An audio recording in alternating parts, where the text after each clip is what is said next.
Welcome to another OU Insider Under the Visor YouTube Live. My name is Brandon Drumm. I'm here with Parker Thune. And Spencer Forsythe's on the keyboard. All I can do is just see my face reflecting back at me, and I look like a freaking strawberry right now. I never burn, and I burned today, and I don't know how it happened. Well, So, first real hot day of the year.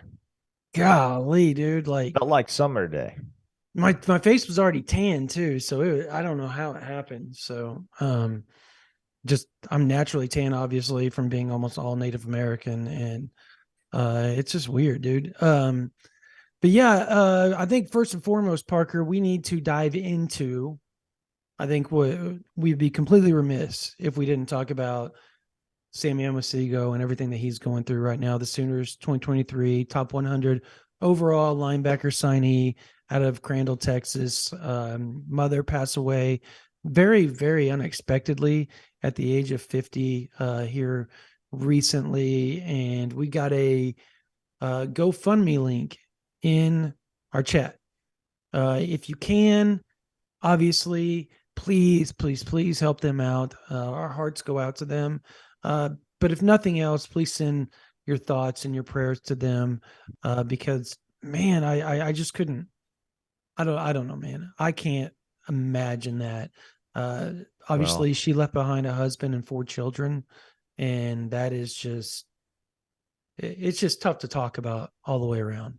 and it's not something that you wish upon anyone. No. A tragedy of such such an unexpected nature, and um, obviously something as significant as the loss of a loved one is going to hit home for anybody. And again, you don't wish that upon anyone, but least of all somebody like Samuel Masigo, man, because we interact with a lot of 15, 16, 17-year-old kids in our line of work. We interact with their parents, we interact with their coaches, we interact with everybody that's a part of their lives as far as football is concerned.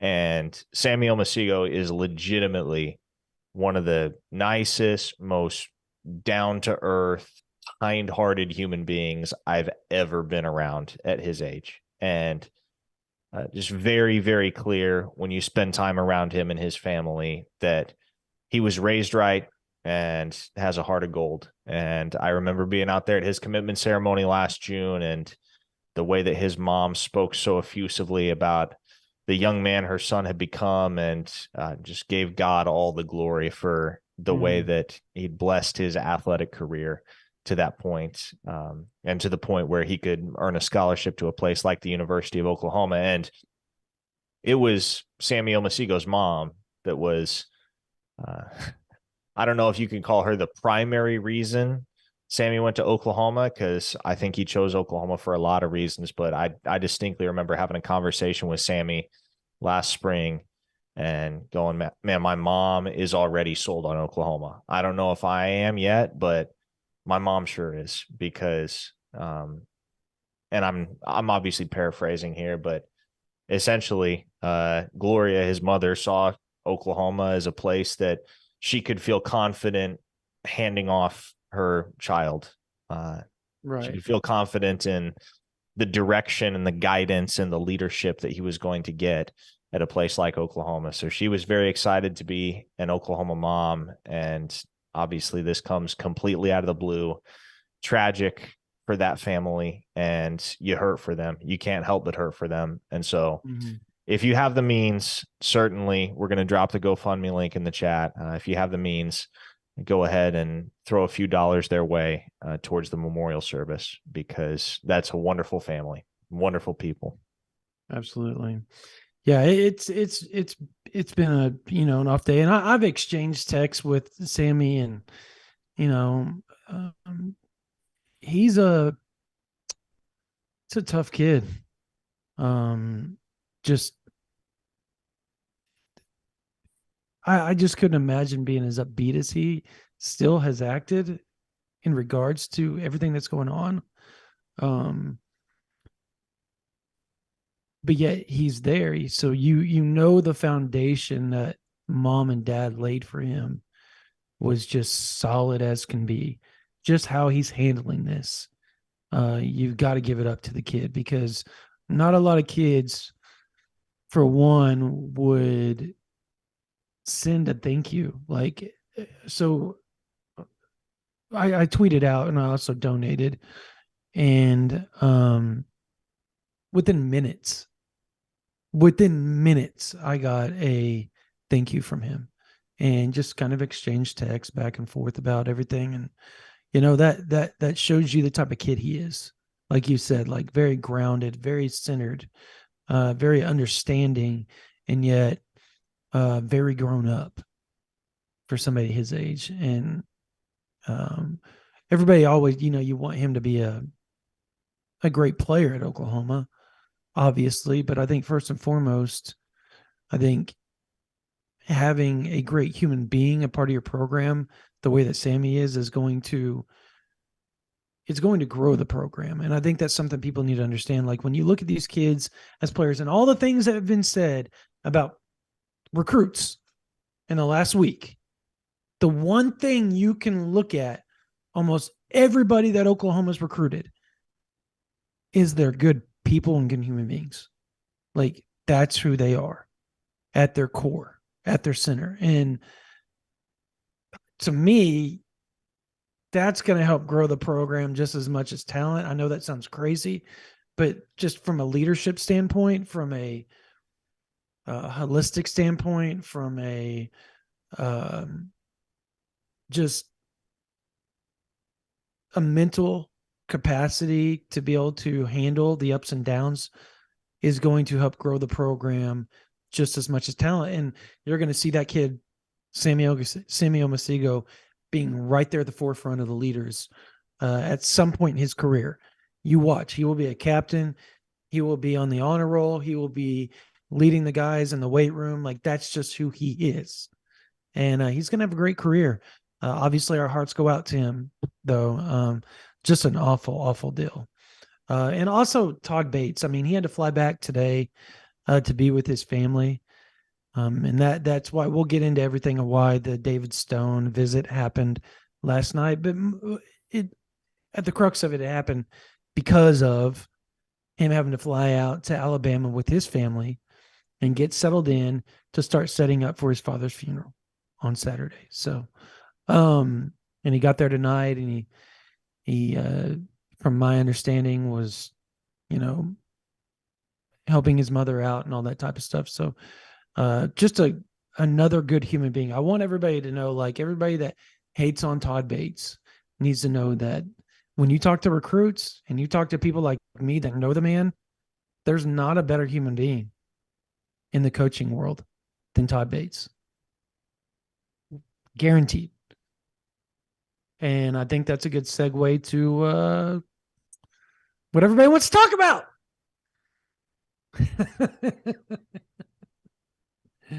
And that would be Davian Sims, probably. You think? Just a little bit?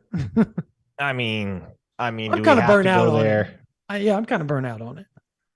So, I mean, he committed to Oregon. He told OU he was coming to OU until the morning of his ceremony, and then he committed to Oregon. It is what it is. You get a few of these every cycle where there's some subterfuge and there's some deception, and more often than not, in the recent past, with Peyton Bowen, the notable exception, these ones don't go in OU's favor. This one certainly did not. Sims is a duck. It is what it is. I want to make sure we get to these super chats. So if you're legitimately content, Brandon, to just move on past Sims, we can go ahead and get to these super chats. But if there's anything you want to add in that line of discourse before we do, the floor is yours. I think so. I do want to say this. Everybody that says that,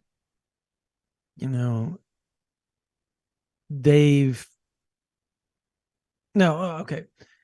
I want to word this correctly before I say it. So anybody that says that Oklahoma wasn't pissed and they're not pissed, they have no idea what they're talking about. No idea what they're talking about. Like zero what they're talking about. Like absolutely Oklahoma's pissed off. Absolutely. Having said that, if there is an olive branch reached out from the Sims camp, and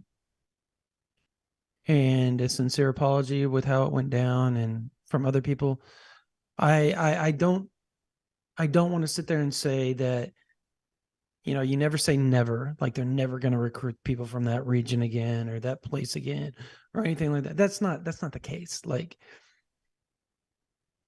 they will recruit people that go there and train, and they will recruit. Now Bridges need to be repaired. bridges need to be repaired. I think that's the best way to put it. That's not going to happen overnight either. And it's not. And I know that people have tried already to mend some and fix some cracks, some gaping holes, a collapse in the bridge, if you will, that is going across the river. But it's going to take some time and some rebuilt trust, and it's not going to happen overnight. So you don't want to say that Sims is 100% not going to be a part of this class. Odds are in the favor that he is not. But if Oklahoma was to have somebody transferring out, let's say they knew it in October, and Sims had built up a rapport by then, that's 5 months from now, 4 months from now. In 4 months, if they've, continually kind of slowly progressed back to that, maybe we could take him at that point, and he's had a good senior year. I don't think it's out of a question that Oklahoma takes him. Now, I don't think, if you had to make me place a wager right now, I would say absolutely not. But time heals a lot of wounds. So does it heal this one though? That's a fair question. That's a fair question, and I don't know. That's why I say time usually does, but we're going to find out come December if it really did, because I talked to some people today that coach other places, and they know the people that run that facility and all that. I'm just not going to say, like, because I don't want it to start being a bash fest when it doesn't need to happen anymore. Like, it doesn't need to happen. Like, it's over. But they basically said, look, I just can't see that recruitment being done. And I asked them why. And they said, dude, the kid plays in Oklahoma. Somehow, some way, come National Signing Day, that kid will have some sort of epiphany, and they feel like he's going to be trying to get back in with Oklahoma. Will that happen? I don't know, but I don't know that I could 100% sit there and say not. I feel fairly confident that it's not going to happen right now, but that's because everything's fresh. So we'll see. As months progress down the line, we'll see how this all goes. Because remember, the same feeling was felt with David Hicks, and what happened? 2 months later, where was he? He took an official visit to Oklahoma and almost flipped to Oklahoma. So, I mean, time heals wounds. No matter who lies to you, no matter who does what, trust can be rebuilt, but it takes time. And I'm going to leave it at that. All right, to the super chat we go. Mongo says, missed you guys last week. Monday didn't work for me. How big of a player is UGA for Joseph Jonah Ajonye?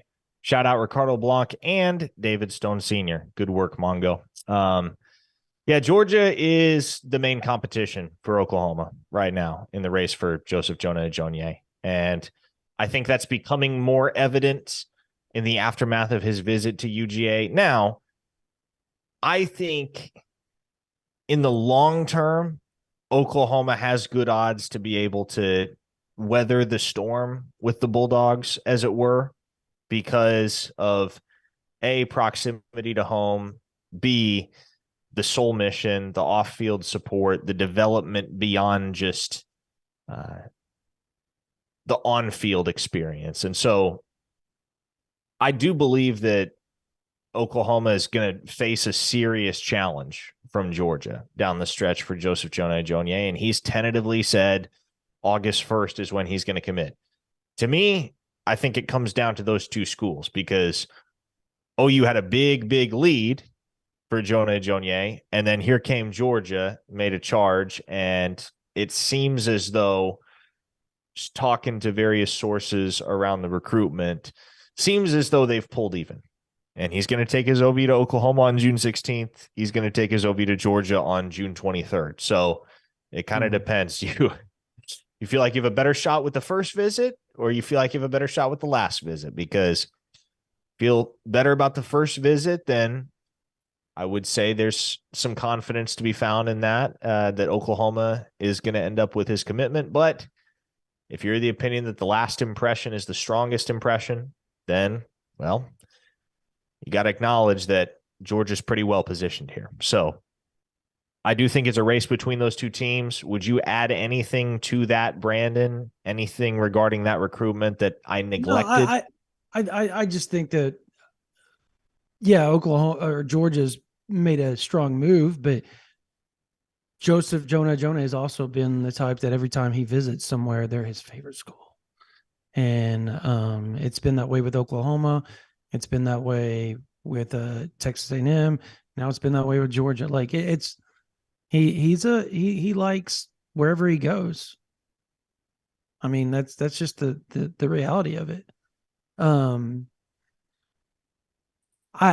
don't know, man. Like saying I see the guy that said that, just admit you got wrong, the Drew Martin guy that trolls continuously on this Okay, chat. Drew, we got the Sims thing wrong. There you go. Can we move on now? Yep.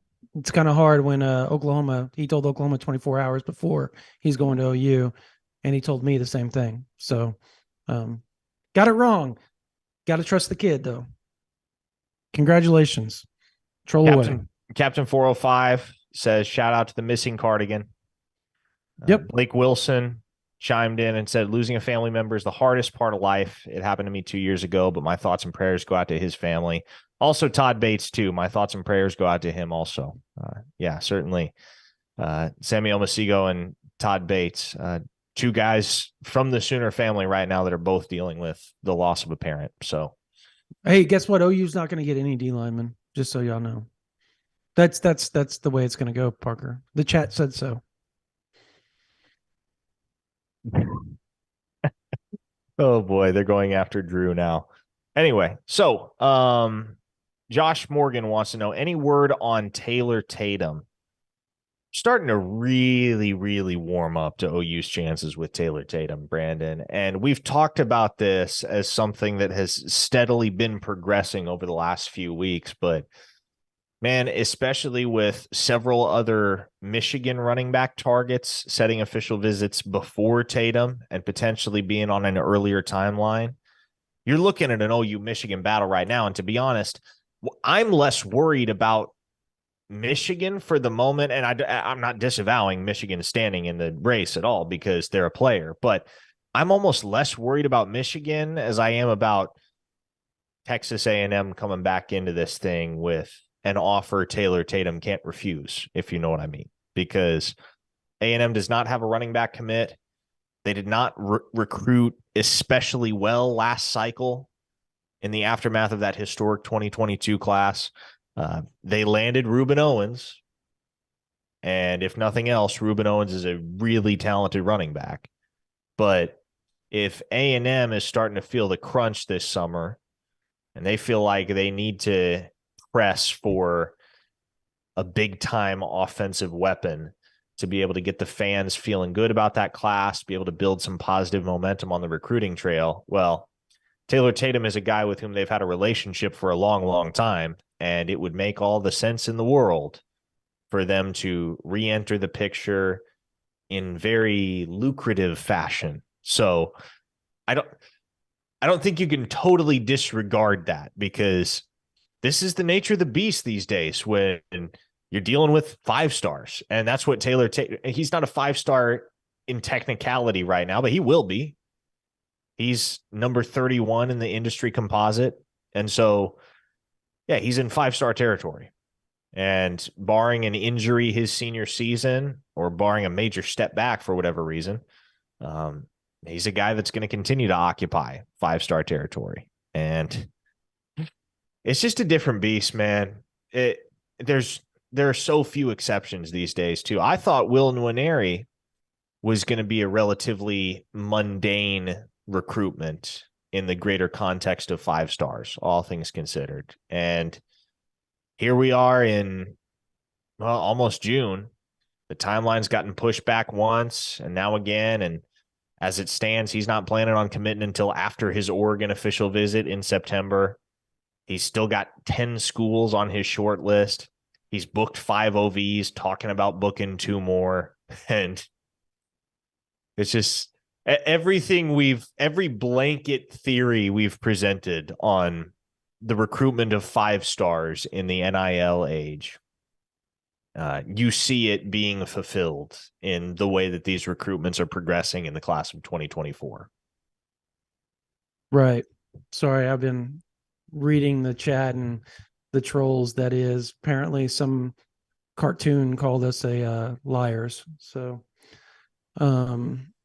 whatever. It is what it is, Parker. Tim B says, "Hey Parker, I sent you a tweet earlier. Can you confirm the pronunciation Nwaneri?" Yeah, that's what it is. It's Nwaneri. It's Nwaneri, yep. Yeah, you can't neglect the first N. I know some have said Nwaneri, and like there's no logical reason it would be pronounced that way, but also it's not totally silent. It's Nwaneri. There was an offensive lineman for the Jacksonville Jaguars a while back that had the same last name, the late Uche Nwaneri, and it's the exact same last name, pronounced the exact same way. So yes, Nwaneri. You don't you don't super emphasize the first N, but you also don't ignore it. Nwaneri. Shannon Bear says, mute Drew. By the way, Drew did add, Brandon and Parker are the biggest sunshine pumpers. It's laughable. So here we are pumping sunshine on a Wednesday night, as always. Interesting question from Sooners of Illinois. With Keon Brown out of the cards now, how hard are we pushing for McMorris or Martin, if any interest at all? What is interesting is that, and we'll have an expanded conversation about the whole Keon Brown narrative arc, because it's been a weird one over the last year. And we are approaching the 1-year anniversary of Keon Brown lighting it up at OU's summer prospect camp and getting that offer and ultimately committing just days later. But I touched base with a very well-placed source this morning and was told that taking 4 receivers in the class of 2024 is on the table. Mm-hmm. Now, is it a surefire thing that it happens? No. But Jaquaze Petaway right now is your only incoming freshman wide receiver in the 2023 class. You lost Anthony Evans late in the cycle when he flipped to Georgia, ultimately decided not to try and close out on Micah Tease, and then Keon Brown doesn't make grades and has to go JUCO. So the one wide receiver signing in the 2023 class that's actually going to make it to campus is Jaquaze Petaway. And there are legitimate questions about this receiver room heading into the fall, Brandon, because there's talent, sure, but very few of these guys have proven anything at the Power 5 level. So understandably, some folks are approaching the situation at wide receiver at Oklahoma with a healthy degree of skepticism, because they know that there is talent in that room. They know that there are athletes capable of producing within the context of the Oklahoma offense. It's just difficult to throw darts right now and figure out who those guys are going to be. And also, after you lost out on Jordan Tyson to Arizona State in the transfer portal, the depth probably isn't where you want it either. And you're not alarmingly shallow by any means, but especially at a position like receiver, you want to have as many options on the table as possible, because, like I was just talking about, you don't know who's going to boom and who's going to bust. It's a very, very volatile position as a whole. And so if Oklahoma decides to take 4 wide receivers in the class of 2024, well, they've got 2 locked down in Zion Kearney and KJ Daniels. Those guys aren't going anywhere. Mm-hmm. People have varying opinions these days on Bryant Wesco, but I still like OU. I don't think they had the enormous lead that they once did there. And I'm not saying it's a slam dunk, but I do still like OU for Bryant Wesco in the long run. If you're looking for a fourth receiver, you're starting to evaluate who's out there, who's got an OU offer, who's on the table as a potential offer guy. I think the conversation has to start with Josiah Martin, because the 3-star wideout out of Denton Guyer High School has familiarity with Jackson Arnold. He was his go-to guy this past fall for Guyer. He has familiarity with Mike Hawkins. He's a really good friend of the Hawkins family and plays 7-on-7 ball with Mike and Malik. And he's also got 30-plus FBS scholarship offers. As it stands right now, he's probably going to either TCU or Arizona State. But how can I phrase this so that I don't give too much away? Basically, if Josiah Martin gets the OU offer, I'll just say this much. It would be very, very hard for any school to pry him away from Emmett Jones and the Sooners if that offer came. Mm-hmm.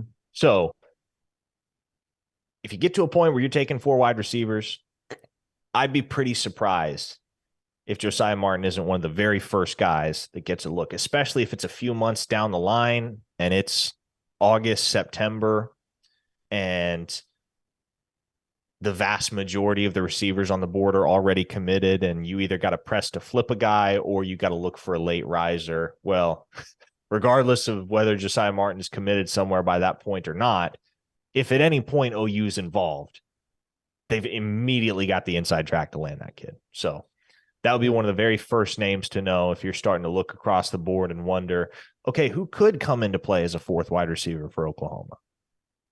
Yeah, I mean, for me, I think you starting in with Josiah Martin. I guess Terry Bussey might be another one. He's visited Oklahoma for the spring game. And maybe they look in state, Elijah Green potentially as another potential player there. I don't know. Like, I think there's various options for Oklahoma, and maybe there's somebody that Emmett Jones hasn't really, I guess, brought to the forefront with notoriety that Oklahoma's pushing behind the scenes with. So, I mean, there's a lot of ways that thing could go. I think probably the most obvious thing is I think we differ on the Wesco thing. I think you're still confident in it, and that I can't say one way or the other. I think I'm losing confidence. I get that he may visit officially for the party in the palace, but I got to see them set that thing up before I start to sit around and go, okay, this thing's still trending in Oklahoma's favor. Because even before all that, you started hearing TCU, you heard Clemson, and now I guess people are saying LSU as well. And I know he's going to visit and USC well, and I all think that. one thing you can say pretty unequivocally is that if you're thinking of it like a stock flow chart, right? Oh, it's up and down. It's definitely not trending in OU's direction, because at the very least it has flatlined. Things were trending in OU's direction pretty nicely there for a while, but man, I'm pretty gloomy today, except for my face. Things haven't gone down. They've certainly flatlined as far as OU and Wesco. No, it has not. And it's weird. It almost happened overnight. We didn't think that the sister transferring or putting herself in the transfer portal was going to be detrimental to Oklahoma, and maybe it wouldn't seem like it would be, because she only had 1 year left whenever he got on campus. So the majority of his time on campus, if he did choose Oklahoma, would have been without his sister. But maybe they value that 1 year more than the 2 years because they still get to go to school together. I don't know how it's going to play out. It just has been a weird deal. Wesco's almost gone silent too on a lot of people. I mean, he's been very, very secretive and secluded on a lot of things as of late as well. So, very strange deal. We'd be remiss if we didn't talk about David Stone and Michael Patterson McDonald, and we may or may not have a spectator that may have been on that visit yesterday. So, with them, and I'll say this, I talked to some people today about that visit. It started about 8:30 last night. And again, it happened. David showed up to the Westmore when we were out, Westmore spring game, when we were out watching Michael. And he came up and he talked to me, and he basically said, look, I'm going to Oklahoma tonight. And we had already reported that because we talked to sources about it earlier in the day. But he said, look, I'm going there tonight. I just got in town. And the first thing I was doing, he said, I took a nap. I came to the spring game and I'm going to Oklahoma. And he was there for an hour and a half, 2 hours last night, hanging out with Michael and all that. And to me, again, Oklahoma continues and Coach Bates continues to build a very strong relationship. Coach Venables was there. I was told that it was a very comfortable meeting with Michael and David, and it went very, very just very smooth, they said. Overall, I think maybe they're both. I know David's supposed to be, and maybe Coach McDonald can kind of talk a little bit more about that if he wants to in the chat. But I think they're both supposed to be back on the 8th, or at least from what I'm told, they've rescheduled another visit for the 8th of June. So Stone will be back. And I have more about all that on OU Insider. I don't want to give everything away, but let's just say that the visit, and I got quotes and everything from a couple of people. And there's more to it. There's more to the whole deal regarding him and other schools and whatnot. So if you want to check all that out, OU Insider, the Insider Board, the Lindsay Street Insider Board has a lot on it. But there is some movement there with the 5-star and the 4-star defensive back. And I guess that's about as good as you can say, because I know Michael has, I think, Houston. Who's the other one? He's got Houston, Oklahoma, UNLV, and Iowa State. UNLV, and Iowa State. Yep. So, and then Oklahoma will be the one during the season, he said. So, yeah, things are trending in a good way for both those guys. I just think that it's going to take a lot of patience and patience. Patience is not a word that these fans want to hear right now. Nope. Couple of questions from their super chat. Cole Birdwell says, hello, Mr. McDonald. Yes, Mr. McDonald is here and active in the super chat. Yep. Darn Daniel says, what do y'all think of Andy J? I don't know who Andy J is. Going to need some more clarity on that. Darn Daniel. But Jafe. Andy Jafe, maybe is what they're talking about. Oh, Andy Jaffe? Jaffe, yeah, the safety. The Florida kid? Yeah, I don't know that he's a take, but Eric he's Bassett wants to know, Danny Okoye, ? Heard good things about his visit. Yeah. I talked to Danny before the visit and after the visit, and I've talked to him since.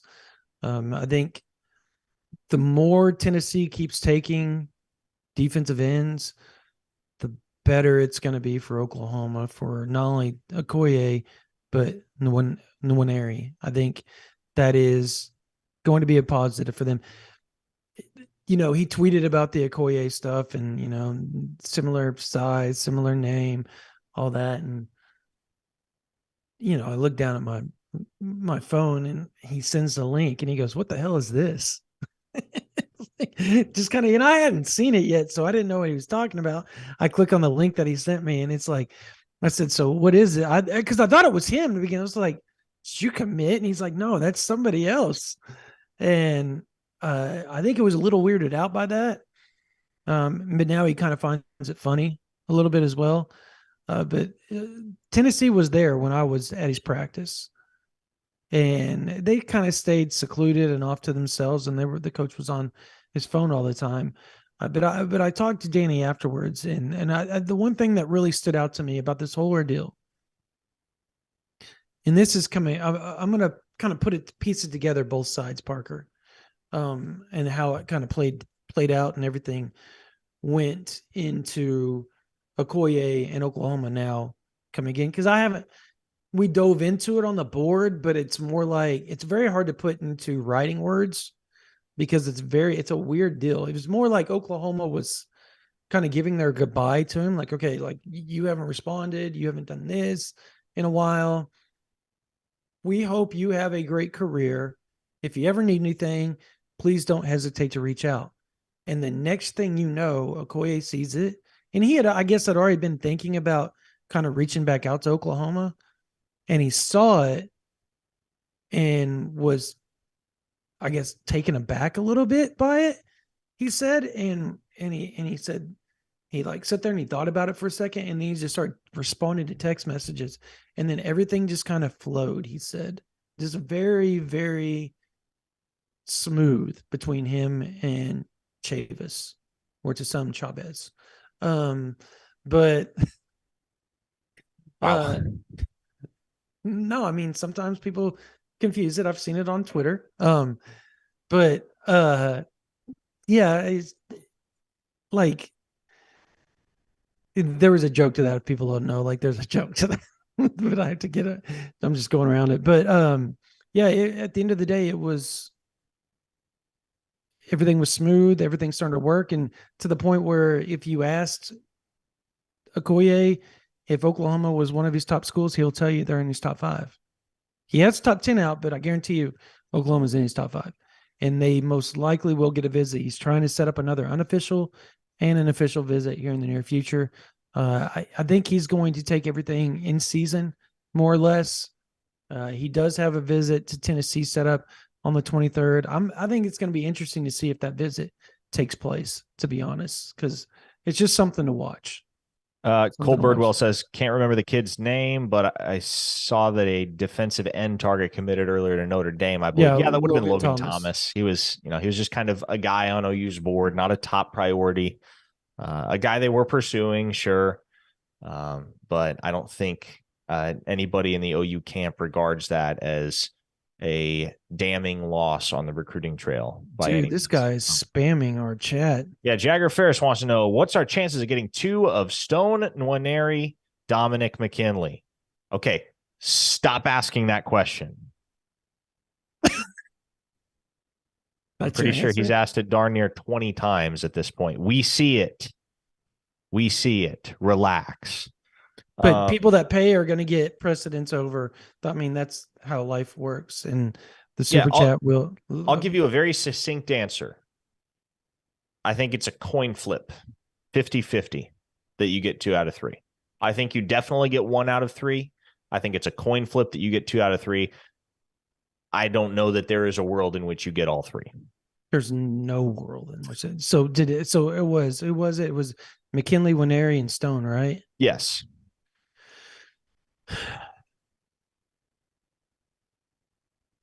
Okay. Quickly. Parker kind of nailed it on the head there, but there's no way you get 3 out of 3. No, I don't want to say no way. I think the odds are. No, there's no way. You really think there's no way? Yes, Brandon, trust me. Like, if that's the world we're living in December, where all 3 of those guys are signed to the University of Oklahoma, I mean, take a week of vacation. No, I mean, because we would have like, at that point, 0 chance. You think there's absolutely 0 chance that happens? Okay, like if we're being technical, there is a very but I am being technical. Infinitesimally small chance that yes. Okay, that's fair. Okay, so if you had to put it in percentages, what would you say? 10, 15%? No, it wouldn't be higher than 1%. Because I think Oklahoma's in a really good spot for McKinley, and the fact that he's debating between LSU and Bama for his final visit, that says a lot about things. Now, I will say this: Texas is more than just a player there. I think people need to understand that. Like, if you asked him and if you talk to people that know that recruitment, a lot of people will say Oklahoma might be the top school for him right now. But the problem is that final visit with Bama or LSU, and mind you, LSU is 50 miles from him, could change everything. They're having to play, both those programs are having to play catch up with Texas, Texas A&M, and Oklahoma. And they're trying to do it at a rapid pace. Obviously, LSU did not have a defensive line coach all spring. So there's a lot of moving parts with that recruitment. The one thing I will say is that everybody wants to say that, money and NIL and stuff, that may happen in that recruitment, but Mama is very stern and very religious. And that is working in Oklahoma's favor leaps and bounds right now.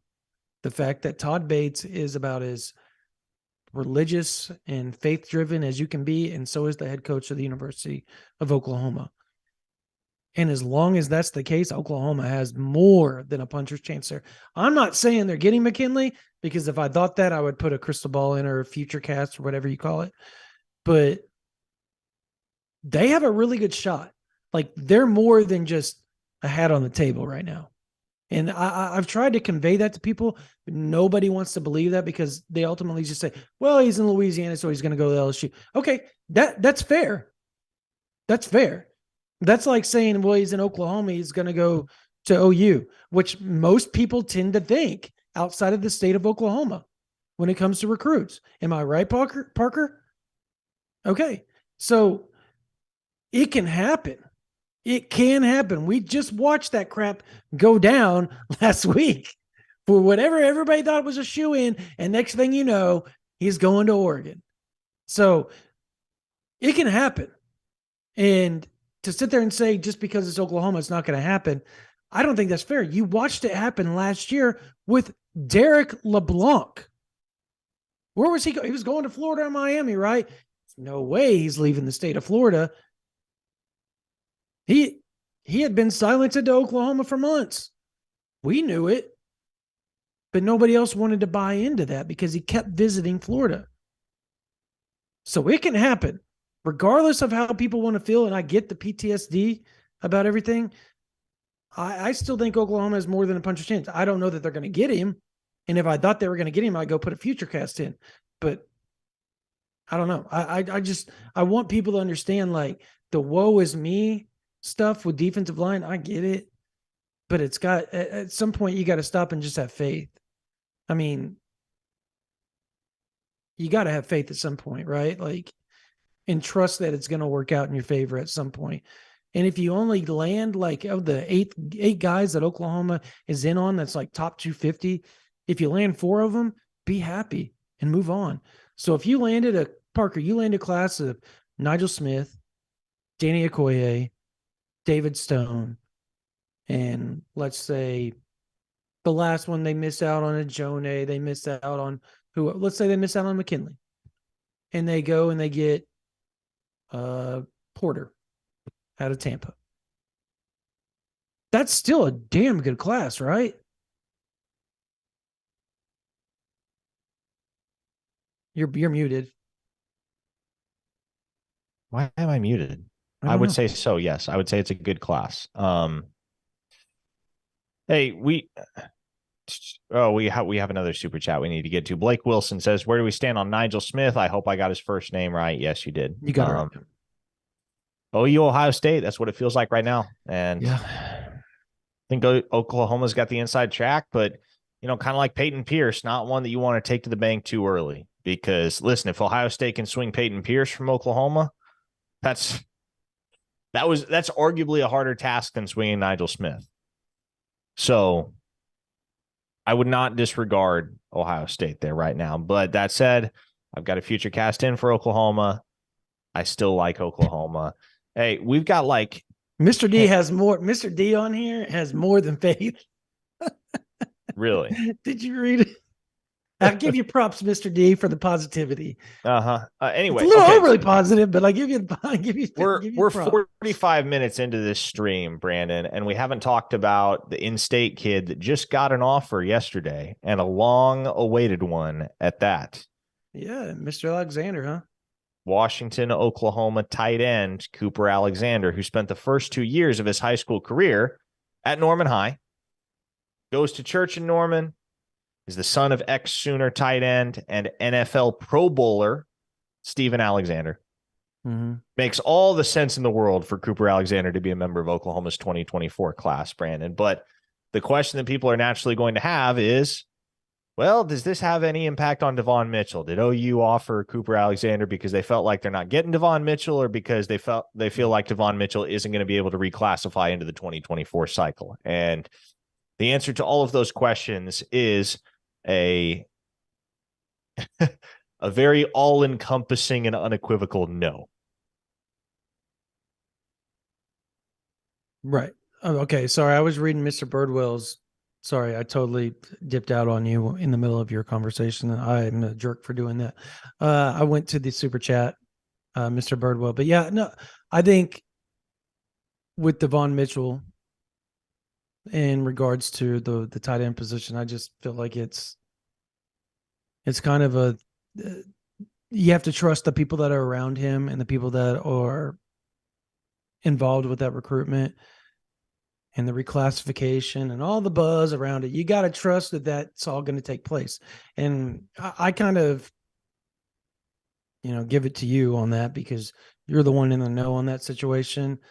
And I'm out of it on that, because I know Devon, but I don't talk to the other people around him the way you do. So I trust what you're saying on that. I guess that's the best I can add to it, because I'm not going to say something I don't know. So, yeah, and I think the one thing, like, if there is one thing to be worried about with the Devon Mitchell recruitment right now, it is that he does have plans to take another visit to Alabama at some point down the line, and his mom still lives in Alabama, right down the road from Tuscaloosa and Bryant-Denny Stadium. So it definitely feels to me, just having witnessed the arc of this recruitment, it definitely feels to me like dad has more sway than mom here. mm-hmm. So I'm not terribly concerned about it, but that is one thing to note, is that his mom still does live in very close proximity to the University of Alabama, and Devon spent the first 14 years of his life in Alabama. So now, that said, there's a reason why Oklahoma feels so confident, and I very much like where this is headed right now for Oklahoma. And I think by August,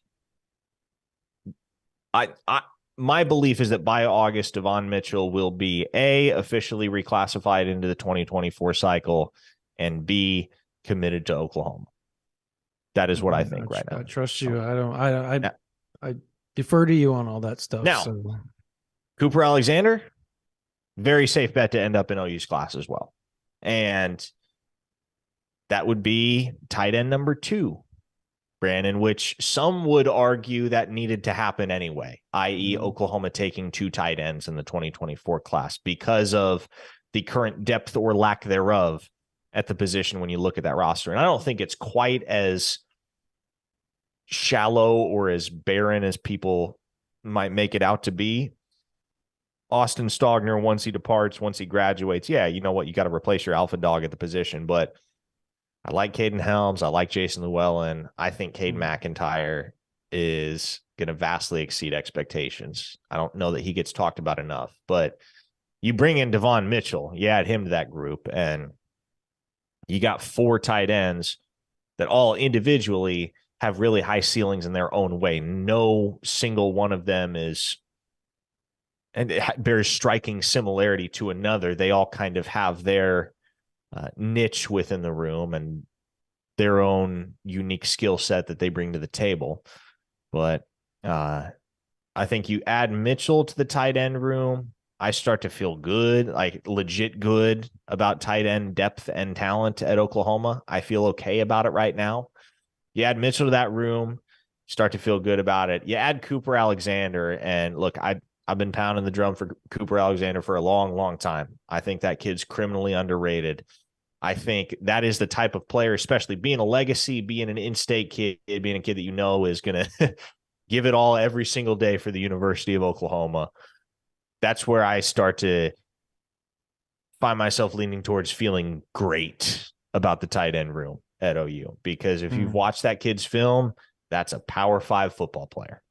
No question about it. And that's the reason why he started to heat up lately with offers from Stanford and Miami and Wazoo and numerous others. No, that's fair. And had OU not offered, he in all likelihood would have ended up committing to Iowa State. And in general, historically, Iowa State's pretty good at evaluating tight ends. They are. That are going to be they're good at ballers. evaluating, period. Running backs, tight ends. Like, you see what they've done. Like,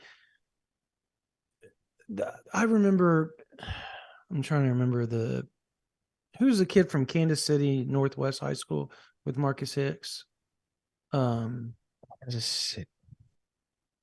played at Iowa State. I think he's with the Jets now, maybe. At Iowa State, huh? Yeah, he was Marcus Hicks's teammate. Anyway. Oh, you're thinking of Breece Hall. I was thinking tight end. I was thinking tight end. My bad. No, you're thinking Breece Hall. Because I said running backs too. And I say that because they've done really phenomenal job over the years with running backs. This goes back to the 90s, mind you. And Breece Hall was a guy that I remember talking to sources and trying to get a previous staff to offer that dude because he was so good. I watched him in person. I was like, that cat can ball. And and it's not a current running back coach, refused to offer. And then they offered late and he was stuck with Iowa State. He almost flipped, but he stuck with Iowa State. And the rest is history. The guy had a phenomenal All-American career at Iowa State, and it was the best decision for him at the end of the day. So, Cole Birdwell asked in the super chat, if I can get to it, during the Spree game, I overheard another beat crew talking about Stone and saying that he has always been all in for OU and he's just building his brand and playing the game. Is there any truth to that? Is there some element of truth to that? Yes, I think so. But also, can you put it past a 5-star defensive lineman to stay locked in with and I get that David Stone grew up in OU's backyard. I get that he's tried to commit to the school on multiple occasions, but kind of the reason I'm still not quite jumping in with both feet into this thing is because he's a 5-star defensive tackle, man. And you don't get much more than 2 or 3 kids at that position of that caliber every single year. And so there's going to be unless you're Clemson, Alabama, or Georgia. What now? Unless you're Clemson, Alabama, or Georgia. Well, sure, but or Texas A&M when you're buying them. No, but I was just saying, period. Like, there are only 2 or 3 defensive tackles every single year that are on that level in the entire country. And David Stone is one of those guys this year, and he just so happens to have grown up in OU's backyard. But there's going to be an enormous value, and I'm talking dollar amount placed on David Stone's services. And there are schools, Brandon, the Oregons, Miamis, and Texas A&Ms of the college football landscape. There are schools that are going to approach the recruitment of a kid like David Stone and effectively say, okay, money's no object. We're going to do what we feel like we have to do here in order to get this guy in our uniform. So David Stone has been very adamant that he can't be bought and that's not what's going to make his decision when he ultimately commits. But one thing to say that when there's no money right in front of you, and it's another thing entirely to say when there's $5 million in front of you. And I'm not saying that's the type of number that David Stone could command, but I also don't think that number is totally outlandish when you think about what has already been doled out to some elite recruits in the first couple of years of the NIL era. And again, the position that he plays and what a premium is placed on guys that can play that position at the level that he can play it. So I still think that, and look, they may not get him, I feel like they're going to, obviously. I also think Oklahoma's going to play the NIL game there. Like they're going to. They will. Yeah, they're going to do what they have to do to try to keep him. Now, The difference is I think Oklahoma will have other limitations, and it's not because they can't afford to do more. It's that they don't want to make that a part of their program. Like they're not willing to throw away their mission statement and what they stand for at their core for one person. When no, I get it, and fans are gonna be like, hell, I would. He's one of the best D linemen to come out of the country in years. And that's fair. That's fair. But you got to look at it from a coach's perspective. Okay, so now you do that once. What about the players on your team?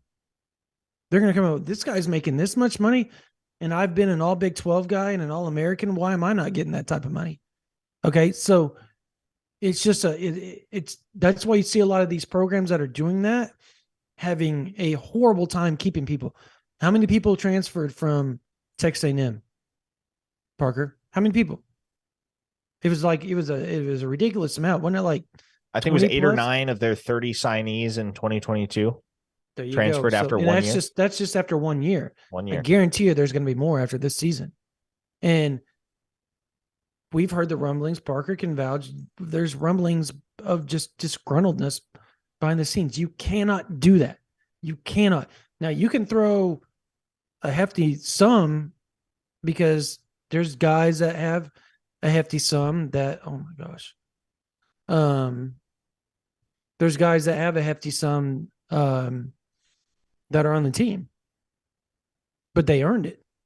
So you can throw a hefty sum at a few guys, and I'm willing to bet Nwaneri, Stone, McKinley, Nigel Smith, like those are guys that are going to get a pretty penny. Okoye probably, like those are guys that they're going to throw. Wouldn't you agree, Parker?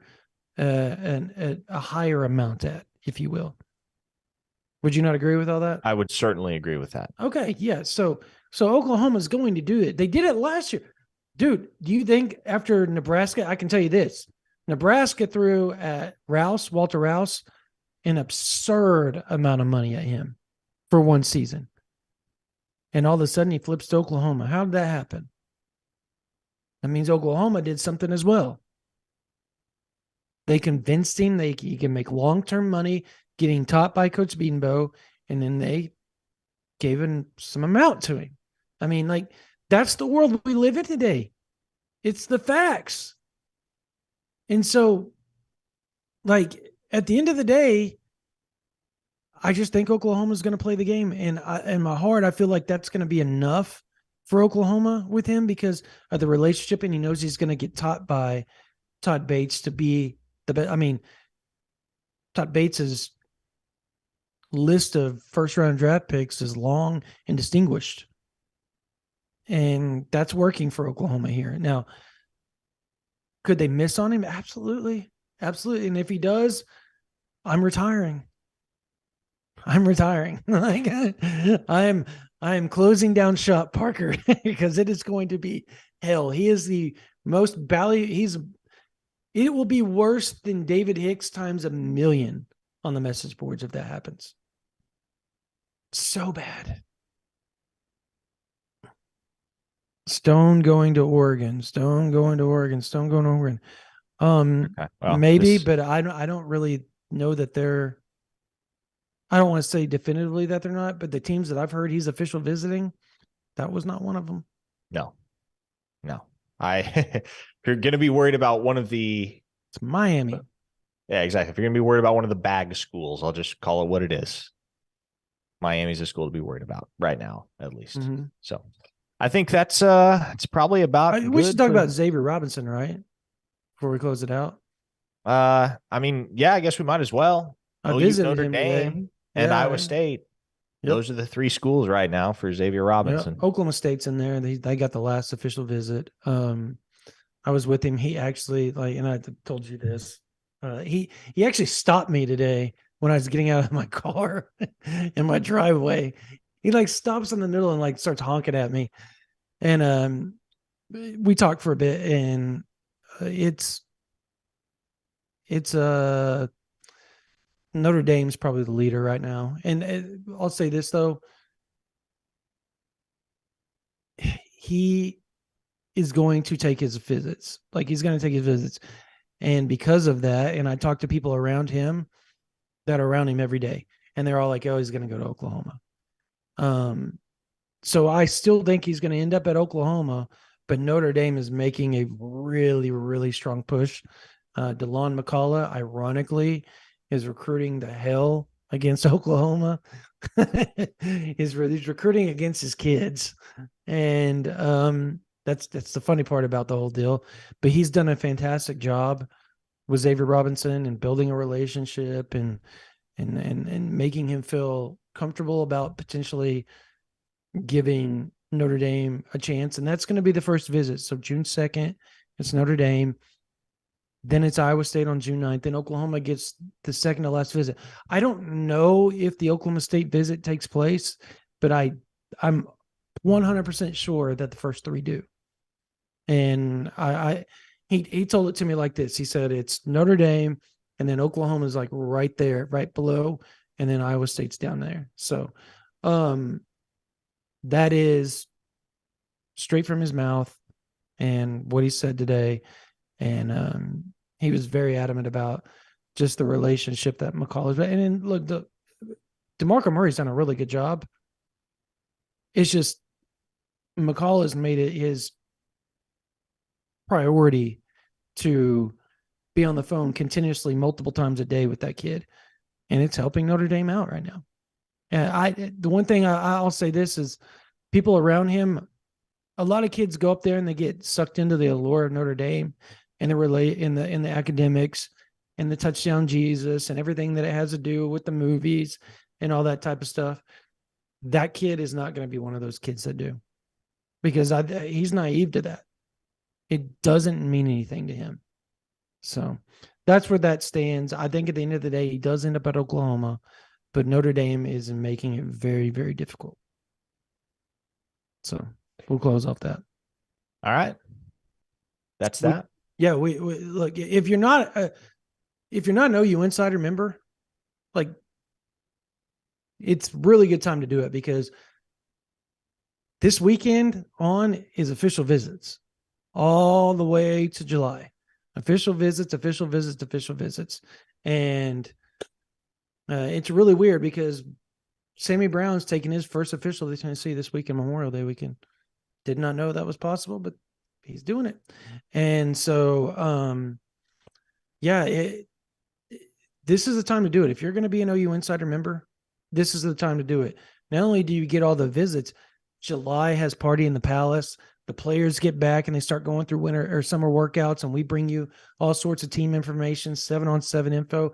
There's camps galore. The OU has 4 or 5 camps, like elite camps, that almost all of their 25, 26, 27 targets will be on campus. A lot of their 24s will be on campus as well, going through camps with them, getting taught by the coaches, doing interviews, all that type of stuff.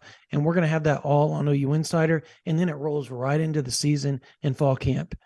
So it is a perfect time. If you're going to do it right now, it's $9.95 a month, or for $99, you get a whole year, and you get everything that's involved with OU Insider. And we make it worth your while. We do a lot of drawings to give you guys tickets to OU home games.